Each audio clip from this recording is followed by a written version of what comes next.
দেওয়ার পরে সাপ ঢুকেছে।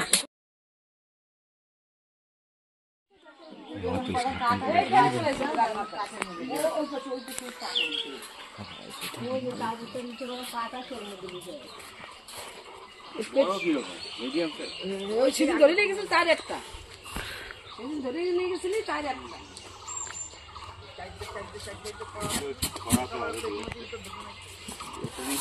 আমি দেখছি। Hello everyone, welcome back to Reptopedia. আর আমি আপনাদের রেপ্টোপিডিয়া থেকে জয়দেব মজুমদার।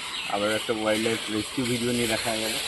তো বর্তমানে যে লোকেশনে এসেছি এটা বিবেকানন্দ পল্লী, রানাঘাট ব্লক 2, নদিয়া জেলা। এই জায়গা থেকেই সরস্বতী পুজোর আগে 3টে রাসেল সাইপার এক জায়গায় ছিল। এনাদের বাড়িতেও রাসেল সাইপারই হয়তো ঢুকেছে বা অন্য কিছু হতে পারে। অনেক সময় সাপ চিনতে কিছু কিছু সময় অসুবিধা হয়, কিন্তু গ্রামের দিকে বেশিরভাগ মানুষ কিন্তু সাপ চেনে। আর বর্তমানে শীত একদমই কমে গেছে, দিনের বেলা এই যে রোদ গরম থাকছে আর রাতে অল্প অল্প ঠান্ডা পড়ছে। এরকম অবস্থায় কিন্তু সাপ বেরিয়ে আসে, যেগুলো ব্রুমেশনের জন্য বিভিন্ন গর্তের মধ্যে থাকে। সেই সব সাপগুলো কিন্তু বেরিয়ে আসে। এখানকার সাপের বা অন্যান্য যেসব সরীসৃপ আছে তাদের কিন্তু হাইবারনেশন হয় না। তো এই কারণে কিন্তু এরা বাইরে বেরিয়ে আসে এই সময় খাবারের খোঁজে। আর মিটিং সিজনও চলছে, সামনে অনেক সাপের মিটিং সিজন আছে, যেগুলো ঘরের মধ্যে মাটির গর্তে, ইঁদুরের গর্তেও কিন্তু ডিম পাড়ে। এরকম সাপও আছে। তো এখানে কী সাপ আছে দেখবো, ভিডিওর সঙ্গে কন্টিনিউ থাকুন। এইটার নিচে আছে? হ্যাঁ হ্যাঁ হ্যাঁ, ওদিক দিয়ে আবার সরবে না তো? দেখিস তো রঞ্জিত, খেলা কি ওদিকে সব ফল, ওদিকে সব নামাচ্ছি তো। খেলাও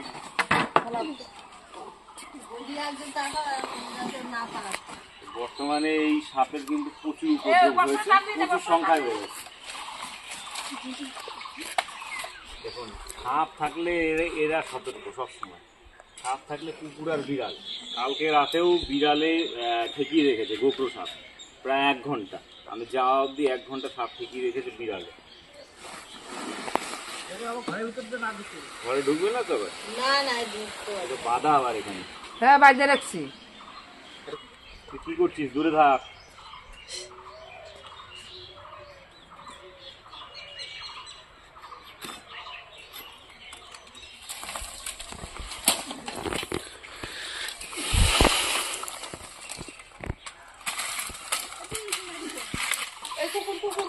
দূরে থাক।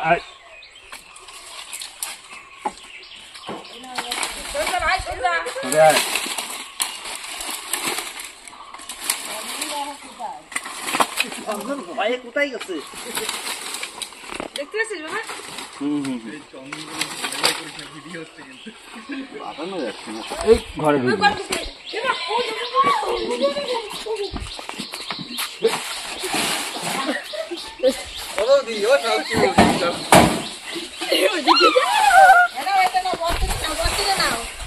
বর্তমানে কি করবো? আগে তুই ভালো তো কোথায় গেল? এই যে নিচেই আছে।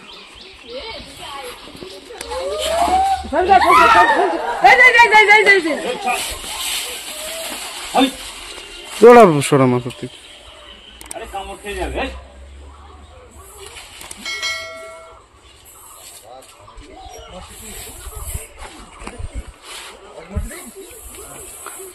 দেখ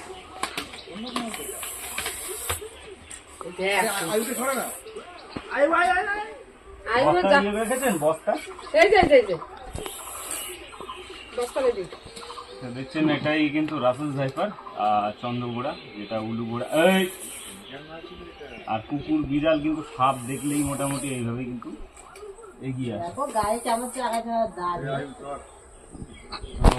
এখনই কিন্তু মিটিং সিজন, অনেক সাপের ম্যাক্সিমাম সাপের কমপ্লিট হয়েছে।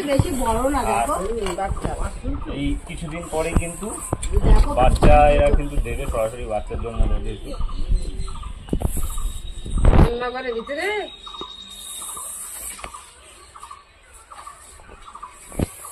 কুকুর দেখছেই, বারবার দেখছে।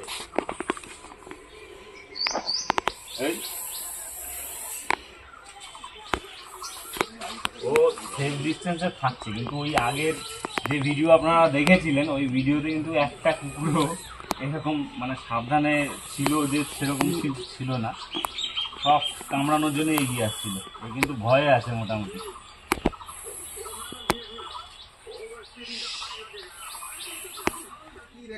এতটাই এরা যেরকম শান্তভাবে চলাচল করে ঠিক ততটাই কিন্তু বিপরীত স্বভাব, স্পিডে এতটা অ্যাটাক করতে পারে, কামড়াতে পারে।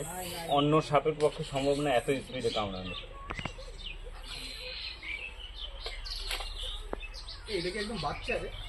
না, মিডিয়াম সাইজ। ও ধরে নিয়ে গেছে তারে তারাই আরো আছে এখানে। বেশি বড়টা তো চোখে পড়ে না। বড়টা আর দেখা যায় না তো।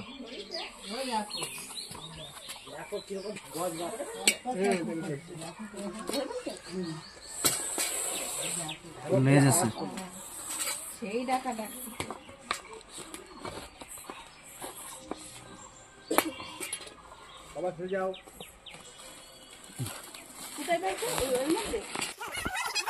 ও রঞ্জিত দেখতে বাথরুম করে আসছে, রঞ্জিত দেখছে ঢুকছে ওই রাস্তা দিয়ে আসে বাইরে ওই দিক থেকে আসলো নাকি? সেই চারটের জোড়ায়, ও চারটের জোড়ায় চারটে আছে না কত? একটা বাড়ি থেকেই পরশুদিন আমি 3টে পেয়েছি। তা হ্যাঁ, ওই কালনাতে। হ্যাঁ, একটা বাড়িতেই 3টে। একটু জায়গা পাতা বস্তা ফস্তা এসব ছিল এরকম, এর থেকে একটু বড় হবে। সেই জায়গার মধ্যে 3টে রয়েছে, বড় বড় সব। কার্বলিক অ্যাসিড প্যাসিডের কাজ করছে। আমি কার্বলিক অ্যাসিড যতদিন বাইরে ছিল না এখন সাপ ঢুকে, যেদিন কার্বলিক অ্যাসিড দিয়েছি তারপরে কার্বলিক অ্যাসিড দেওয়ার পরে সাপ ঢুকেছে। এই হচ্ছে কার্বলিক অ্যাসিডের গুণ, ঠিক আছে? কার্বলিক অ্যাসিড অনেকে বলে থাকেন কার্বলিক অ্যাসিড দিলে সাপ আসবে না। সাপ অ্যাকচুয়ালি কোন রকম ঘ্রাণই কিন্তু ভালোভাবে পাই না, কারণ এদের স্মেলিং সিস্টেমই তো আলাদা। এরা তো জেকবসন্স অর্গান দিয়ে ঘ্রাণ গ্রহণ করে। বাইরে খাবার থাকলেও সেটাই জেকবসন্স অর্গানের সাহায্যেই কিন্তু এরা নির্ধারিত করে কি আছে সামনে। জিভটা বারবার বের করে ভেতরে নেয়, আর জেকবসন্স অর্গান কিন্তু এভাবেই কাজ করে। তো রাসেল ভাইকে রেস্কিউ করা হলো। অনেকেই বলে থাকেন যে বস্তা বা ব্যাগ, এই যে র্যাপিড আসতে হলো, এরা এখান থেকে ফোন করছে, পরপর ফোন করতেই আছে, কারণ সাপ মাত্রই তো সবাই ভয় পায়, বিষধর সাপ যেহেতু। অনেকেই বলেন যে মেরে ফেলার জন্য। দেখুন, আজকে সাপ শুধু না, বিভিন্ন বন্যপ্রাণী মারতে মারতে বা আমাদের জন্য কিন্তু শেষ হয়েছে। অন্য কোনো কিছু দায়ী না, দায়ী কিন্তু আমরাই, বিভিন্ন বন্যপ্রাণী জঙ্গল শেষ করার জন্য। তো আস্তে আস্তে ক্লাইমেটের অবস্থা এত খারাপ হয়ে গেছে, আপনারা বুঝতেই পারছেন। শীতের মধ্যেও অন্যরকম ওয়েদার হয়ে যাচ্ছে, গরমের মধ্যে বৃষ্টির সিজনে বৃষ্টি হচ্ছে না, এই সবগুলো কিন্তু হচ্ছে।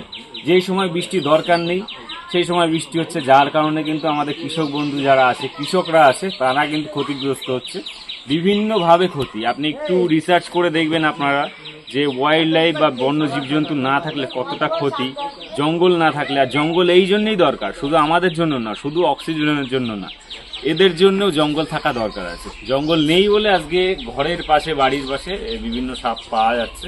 তো আমাদের কাজ, ইনফরমেশন যদি ভালো লাগে লাইক শেয়ার কমেন্ট করে সাপোর্ট করবেন। ভালো লাগলে চ্যানেলটা সাবস্ক্রাইব করে রাখবেন। তো দেখা হচ্ছে অন্য কোনো ভিডিও নিয়ে, ততক্ষণের জন্য বিদায় নিচ্ছি। সবাই আপনারা অনেক অনেক ভালো থাকবেন, সুস্থ থাকবেন। আর গরম কিন্তু আস্তে আস্তে পড়ছে, তাই সাবধানে থাকবেন।